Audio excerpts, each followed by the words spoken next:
Welcome to the Real Riders Podcast. My name's Simon Josie, and if this is your first time here, welcome and thanks for listening. I first spoke with Tom Gould from the YouTube channel Like Motorbikes back in early March as he and girlfriend Lauren were making their way down the west coast of Africa, heading to South Africa. That was episode 8 of Real Riders. In October, I had the opportunity to speak with Tom again and ask how the trip has progressed this year and what the future holds for them. I had originally planned to insert this second conversation with Tom into another episode, but have since decided to release it as a standalone mini-episode. I think it's going to work better that way, especially as I already know my next full episode is going to be close to an hour in duration, and I'm trying hard to keep under the 60-minute mark per episode. You'll hear my catch-up with Tom shortly, but as always, if you have the time and inclination, please consider rating or liking the Real Riders podcast in your favourite podcast app or on YouTube. This will help other listeners find the podcast. Righto, let's get to my catch-up with Tom.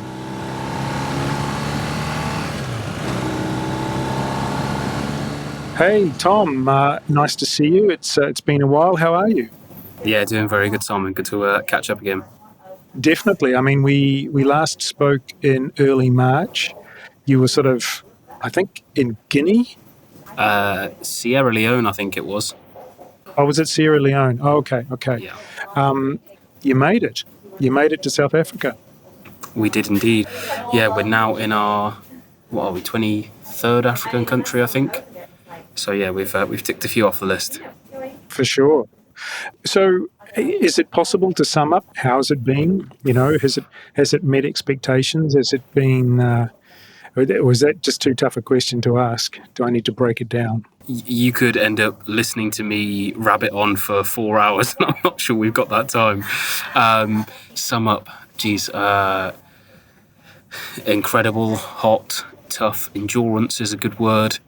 It was more difficult for reasons that we didn't expect, and it was easier for the reasons we did expect.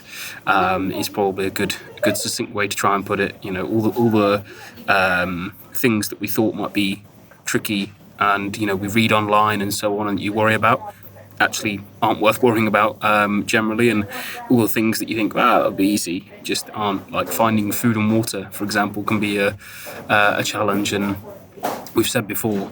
We'd occasionally write up posts for social media and you just think, geez, am I writing about 3 days? And then you kind of sit back and think, no, that was just one day. Like, how can so much happen?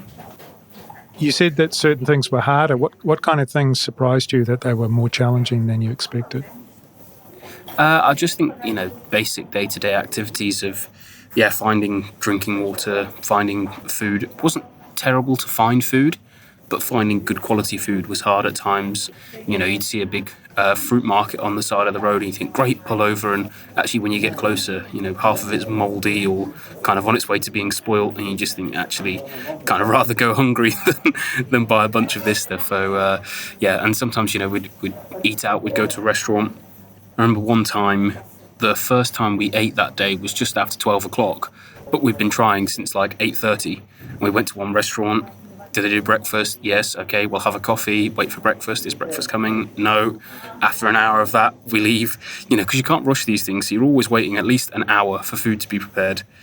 So then we move on to another place. No, they don't have food. Then we have to find another place. Yes, they do food. Yes, okay, they can do a chicken sandwich. Brilliant, we'll have that. And then out comes a big tray of everything but chicken.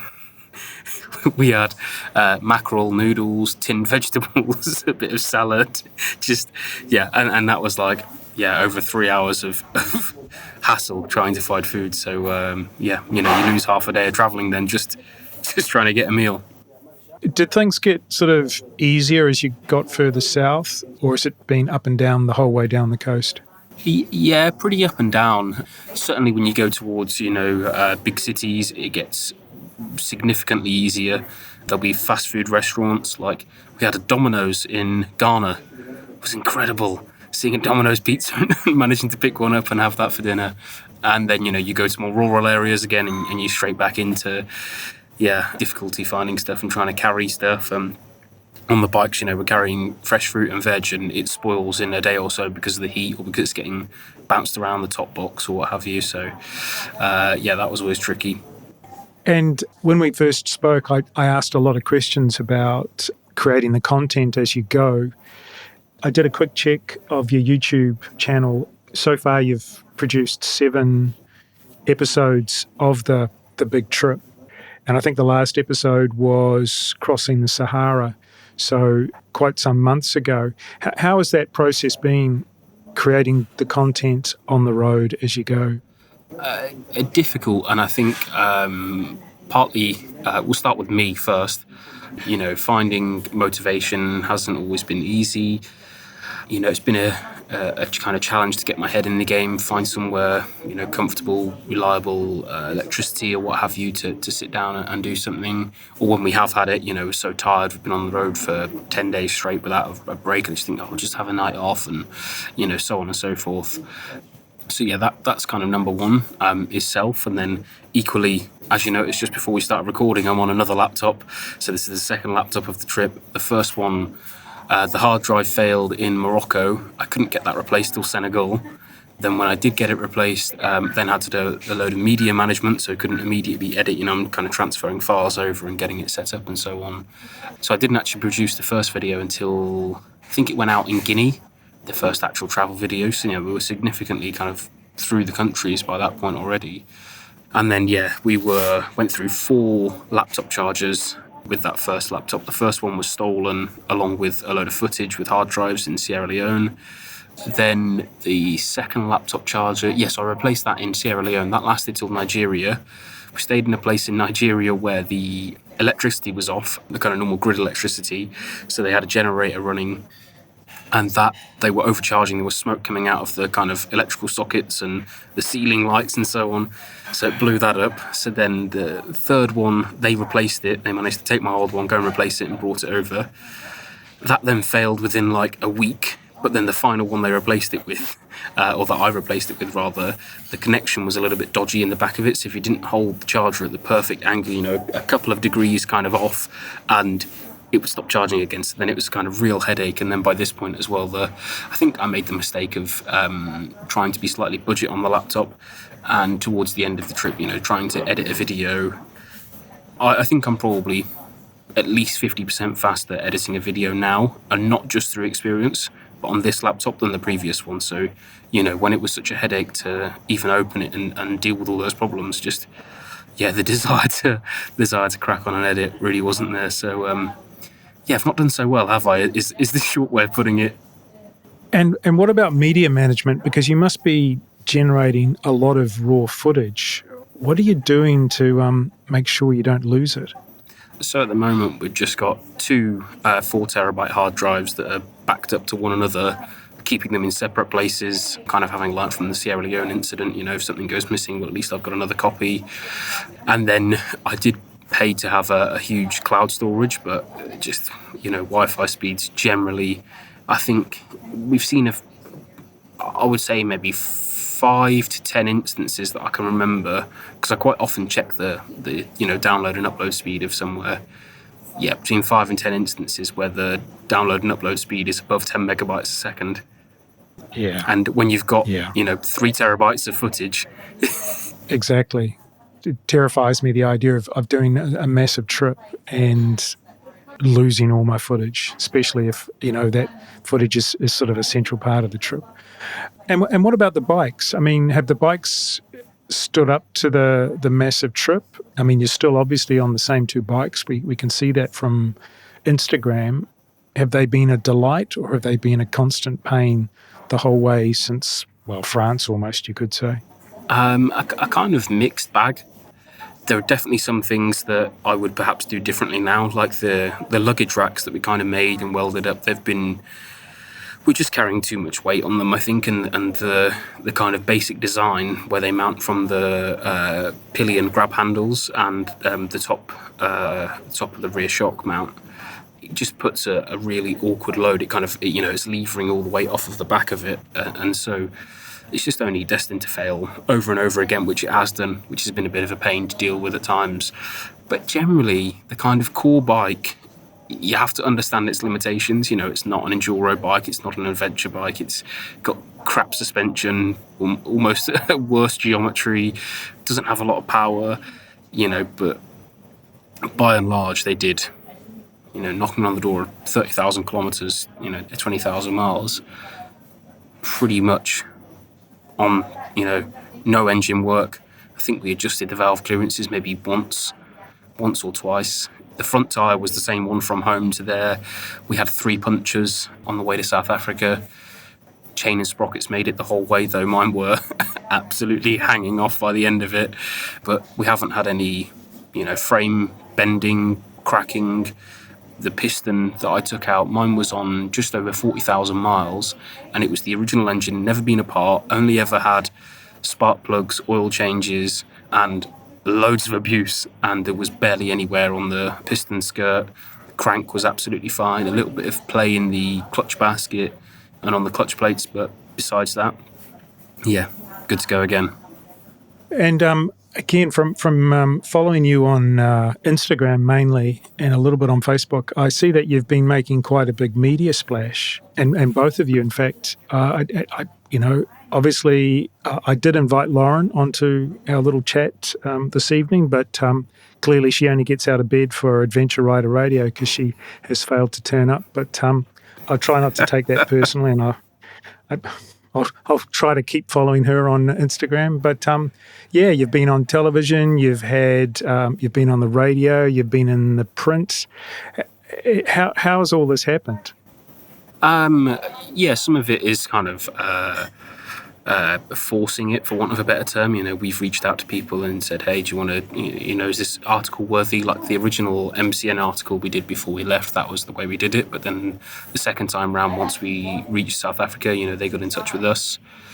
In South Africa, we stayed at a place, and we couldn't have stayed with, more bike-loving people if we tried. And all of a sudden, we know so-and-so. Why don't they come over and speak with you? And, it turns out that means why don't they come over and write an article or, film something for TV. And so, yeah, that's how we got on South African digital TV. Then, the radio, we just happened to, meet a guy that knew a guy in Nigeria at this hotel. And just turned around one evening over a drink and said, well, do you want to go on the radio tomorrow at 10 a.m.? Yeah, sure, why not? We're in for a penny, we're in for a pound, so let's give it a go. But yeah, just kind of seems quite bizarre and surreal at times. And one of the things that we talked about last time in March was, because, you'd already quite a way into the trip by that stage, sort of whether you'd changed. And I'm really interested to know what you think about that now that you've actually achieved your first goal, which was to get to South Africa.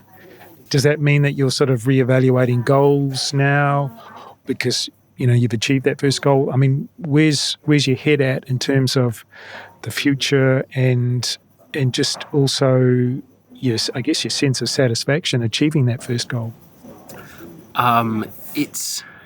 It's an odd one. I'm going to answer the sense of satisfaction first before we go on to anything else. That, it was kind of a slight anticlimax. Like, yeah, we did it. It was awesome. But, realistically, all we'd done was ridden a motorbike. It's not particularly hard. Millions, if not billions of people do it. It's just that we chose to do it over a relatively long distance. But it's not a route that nobody has done by motorbike before. It's been done, hundreds, if not thousands of times. It's not a continent that's never been discovered. None of it is new in particular. It's just the combination of things.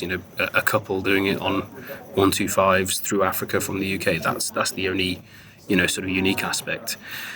So it's some people have spoken to us and are kind of absolutely elated for us that we've done it, and still happy we've done it, still proud we've done it. But it doesn't feel that big a deal to us as it does to other people that are outside looking in, I suppose. Yeah, happy I did it. I would make the same decisions and choices, over the route and the everything else. I don't have any regrets over that. But it's just a little bit. And so the next thing, I've seen 20 countries, I want to see 21, and then want to see 21, I want to see 22, and so the cycle continues. I don't think we've changed that much in that respect.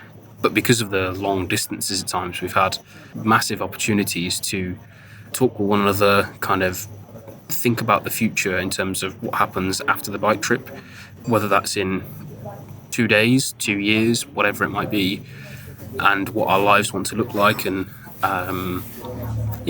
just kind of spitballing about what the dream life would be. And I suppose that's how plans have to come to fruition. You have to have a target of some description, and then you can slowly work towards that. And even if it's not attainable, well, hey, at least you can have a good go at it.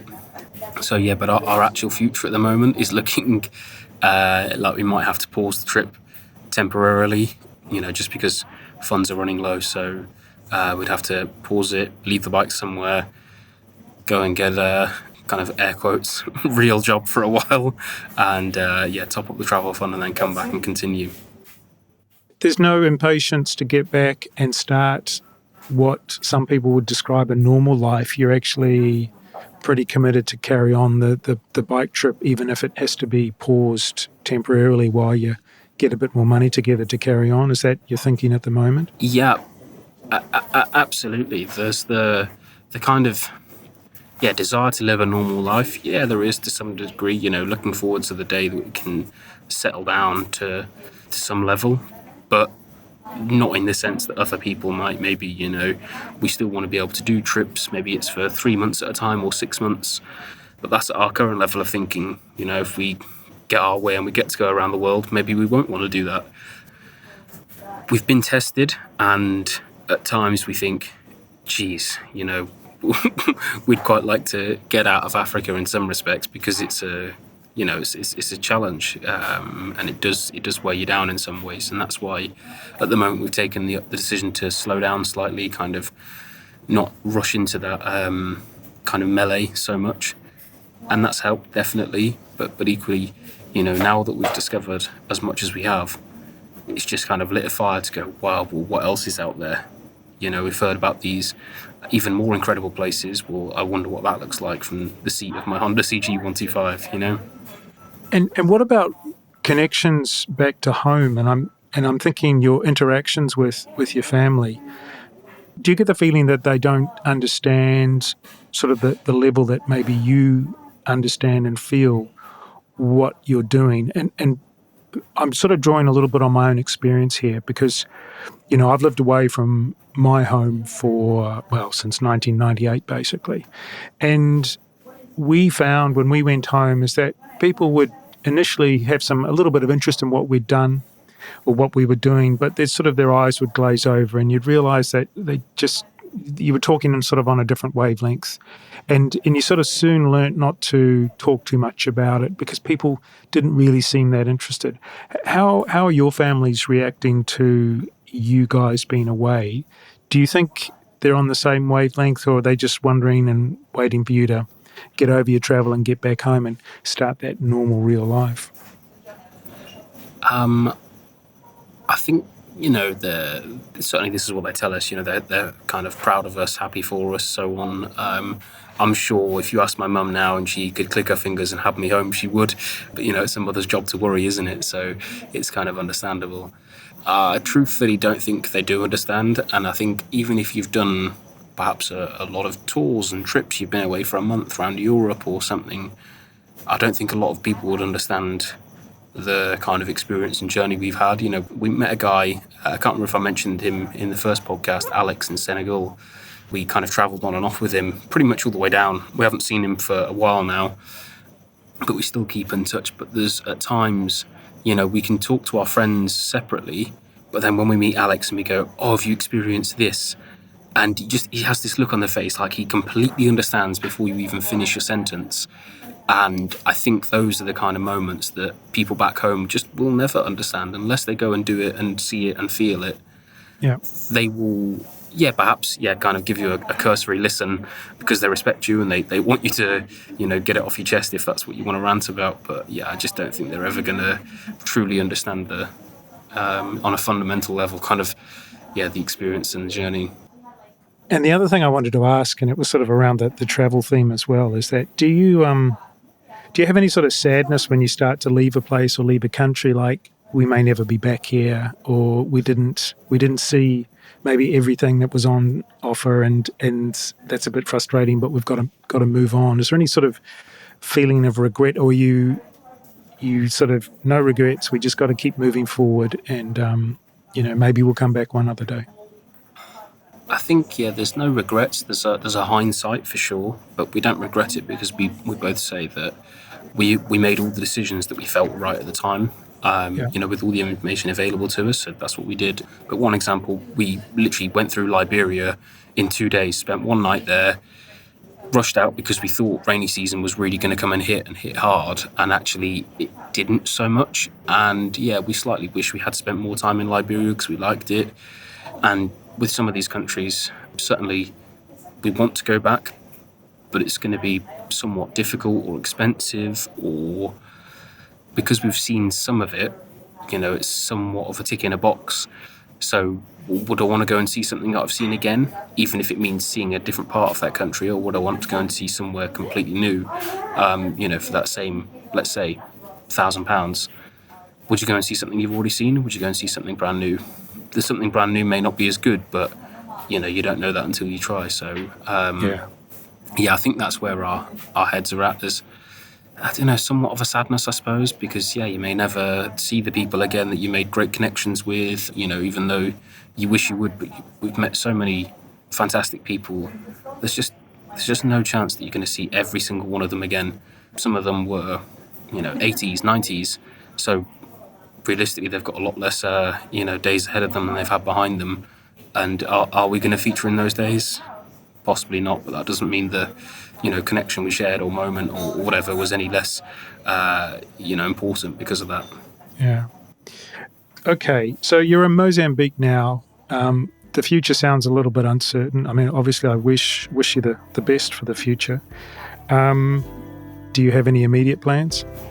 It's always funny when people ask us. We don't make plans, day by day, hour by hour. We can kind of have a rough idea, but things just change so quickly. There's no planning. We know there's a number of countries we want to see between here and Kenya. Whether we can make it work and we can get to Kenya, whether we have to stop sooner than that, it's all up in the air. All we will do is try, and when the decision's right, we'll make it. No major plan, just a kind of rough framework, if you will.